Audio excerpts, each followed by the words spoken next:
Hi, I'm Rich and Nino from Trimec, and today we're going to go over a part that I've made on our Stratasys F370CR that supports our Origin 1 demo part using the nylon CF10 material. For our Origin 1 demo part project, I quickly realized that in order to be able to insert the press fits and then also to tap these holes, I needed to be able to hold it in place in a vise without damaging the surface here. The 3843 material is quite durable, but the pressure from the jaws of the vise could damage the part overall.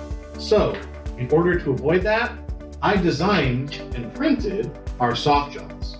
This is one complete set of jaws, both the vertical and horizontal pieces. We'll just take them off the printer and we'll place them into the wash tank to dissolve off the supports, which will only take about 45 minutes.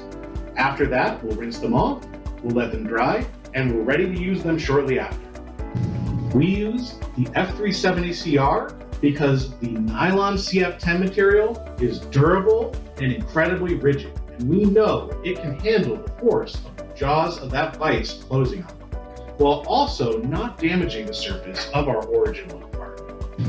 While designing this part, I had to look at the features on this product and then create different pegs for them to slot into, as well as slots for both sides of the jaw to fit into one another, since we're only using a regular bench vise to clamp these together.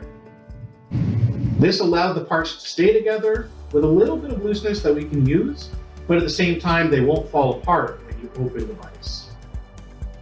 Once you put the hex bolt into the insert and then fix the insert on the side of the part, you can clamp down on the vise fully and push the insert into the part using these jaws. After that, the part is clamped in place, and that now enables us to be able to tap the hole on the opposite side.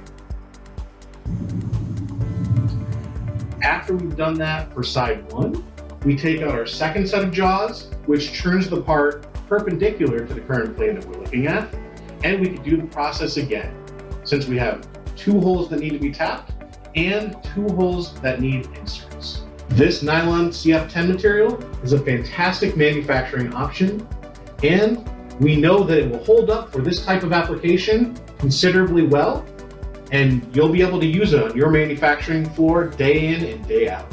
People often think that 3D printers are just for prototyping.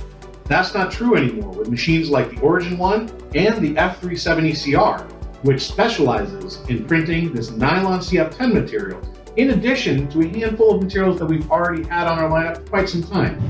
This pair of jaws in the nylon CF10 material costs only $36 to make, and I know that they are going to hold up to make the 75 or so of these Origin 1 demo parts that I'm looking to make. And if I wanted to make 100, 500, 1,000 of these jaws will hold up for the entire run that I'd be looking to do in the future as well.